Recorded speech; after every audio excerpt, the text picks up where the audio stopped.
Šobrīd ar mani kopā Latvijā vadošais gaismu mākslinieks Normunda Bļašānkungs. Labdien! Labdien! Cik noprotu, jūs esat atbildīgs par šī gada lielo svētku un Staro Rīga vienu no lielākajiem, apjomīgākajiem objektiem. Jā, man tas gods veidot kopā ar uguņotāju komandu gaismu un uguns šovu šeit, uguņošanas šovu šeit Krasmalā. Un tālāk šis pārtaps par gaismu objektu, gaismu sauca uz Staro Rīga. Šis būs noteikti ļoti apjomīgs objekts un, cik noprot, ir arī vairāk inovatīvi risinājumi.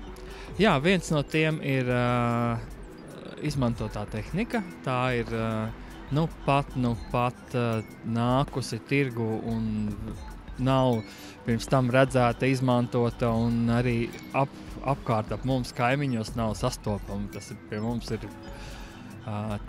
tik pie mums Latvijā tādēļ. Tātad būs arī dažādi pārsteigumi pašam skatītājiem. Jā, tas ir gan pārsteigumi, gan arī dažādi izaicinājumi. Viens no tiem izaicinājumiem ir tāds, ka mēs starus redzēsim, no stariem būs jāizveido stāsts, kuram apakšā nav mūzikas, jo mūzika, protams, mēs nevaram visiem pārraidīt. Un tas ir, pie tā ir jāstrādā. Tam ir jāizveido apakšā kāds stāsts, to jūs atnāksiet un redzēsiet. Cik ilgs un apjomīgs darbs ir ieguldīts šajā projektā? Tur ir vairākas stadijas. Pirmā stadija tā ir saskaņošana, projektēšana, idejām, visas šīs tehniskās lietas. Tad nākošais ir radošais, kas ir komandas darbs,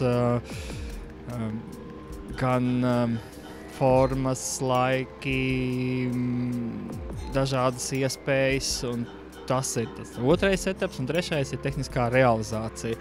Katrs no šiem etapiem, tas ir noteikti nedēļu darbs, nevis dienu darbs. Un tātad objektu gaismu sauca varēsim redzēt gan 18. novembrī, gan arī pēc tam. Jā, 19., 20. un 21. Katras šīs dienas vakarā jūs varēsiet nākt un skatīties. Tieši tā, dodamies uz Krastmalu, aplūkojam objektu gaismu sauca un tiekamies svētkos.